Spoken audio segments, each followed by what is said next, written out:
الشخص الاخضر ده اللي بيتكلم مع الخطيب، عايز اعرف بياناته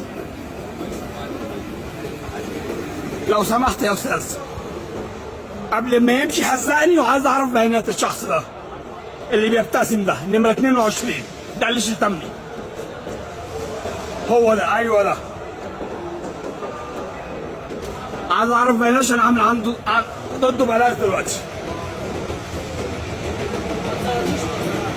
انا عايز اعمل انا اتصورت اي حد، انا اتصورت دلوقتي لوحدي من غير اذني. انا اتصور اللي هزقني، انا عايز اصوره. هو ده شريف. انا عايز بياناته يا فندم. يا فندم انا عايز بيانات الشخص اللي هزقني. ديتي الكوميساري. ماشي، عايز اخد بيانات الشخص ده. ديال الكوميساري. يا فندم لازم تقول لي اسمه عشان اعمل ضده بيان.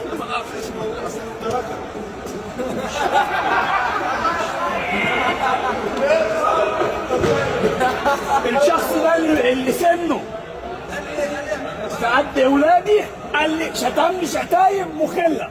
عايز اعرف اسمه. نادي القيم والمبادئ. عايز اعرف بياناته.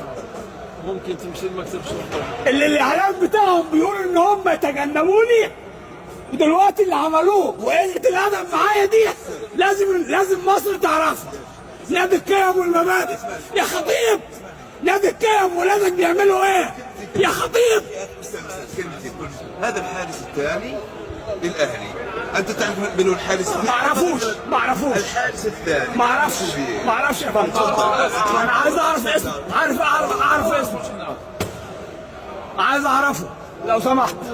اعرف اسم الراجل اللي هزقني. ساعد الضابط يقول لك خذك حقك. ماشي.